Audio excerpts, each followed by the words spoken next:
নমস্কার, সবাইকে বংহেসেলের সাদর আমন্ত্রণ। আজ আমি উচ্ছে দিয়ে মটর ডাল রান্না করেছি। একে তেঁতুল ডালই বলে। ভাত দিয়ে এই ডাল খাওয়াটা খুবই উপকারী। এরকম গরমের সময় তেঁতুল ডাল সবার বাড়িতেই হয়। আপনারা এইভাবে রান্না করবেন, করে খাবেন। খুব কম সময়ে কম উপকরণে এরকম পুষ্টিকর ডাল। আসুন দেখে নিই কীভাবে রান্নাটা করলাম। রান্নাটা করবার জন্য দেখুন, আমি গ্যাসের উপরে মিডিয়াম ফ্লেমে একটা কুকার বসিয়ে দিয়েছি ছোট।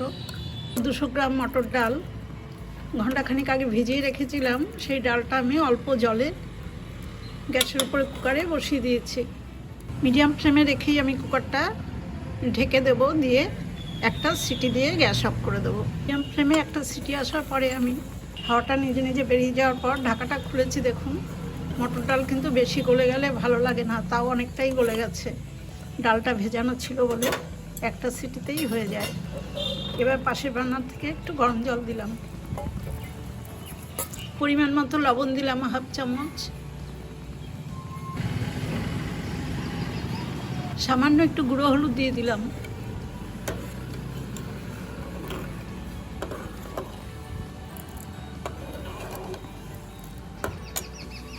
এবার ডালটা আমি নামিয়ে রেখে একটা কড়াইতে উচ্ছে ভেজে নেব। আর উচ্ছে ভাজার জন্য মিডিয়াম ফ্লেমেই আবার একটা কড়াই বসিয়ে তাতে অল্প করে সরষের তেল দিয়েছি। আর 100 গ্রাম উচ্ছে দেখুন ছোট করে কেটে নিয়েছি পাতলা করে, তারপরে ধুয়ে জল ঝরিয়ে নিয়েছি। এই উচ্ছেগুলো আমি একটু ভেজে নেব।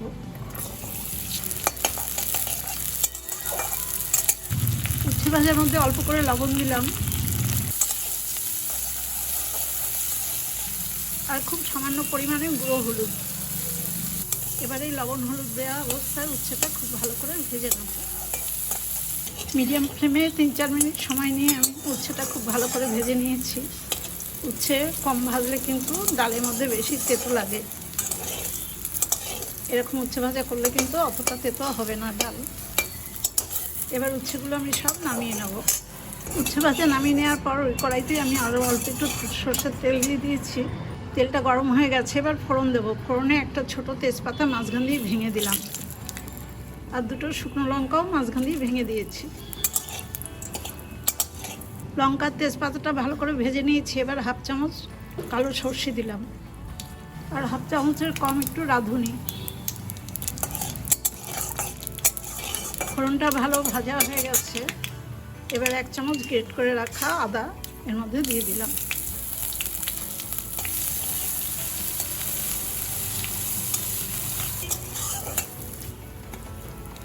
আদা ভাজা হয়ে গেছে। এবার কুকারের ডালটা আমি এই কড়াইতে দিয়ে দেবো।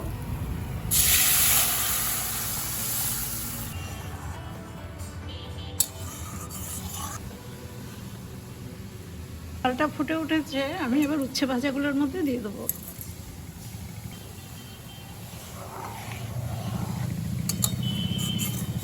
দেখুন, ডালটা খুব ভালো ফুটে উঠেছে।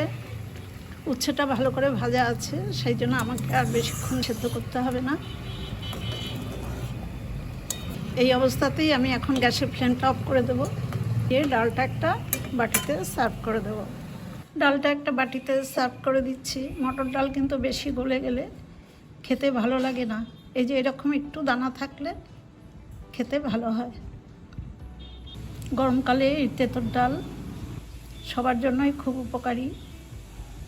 আমার মতো করে রান্নাটা করে খেয়ে দেখুন একবার, খুব ভালো লাগবে। খুব বেশি উচ্ছে দেবেন না, তাহলে ডালটা বেশি তেতো হয়ে যায়।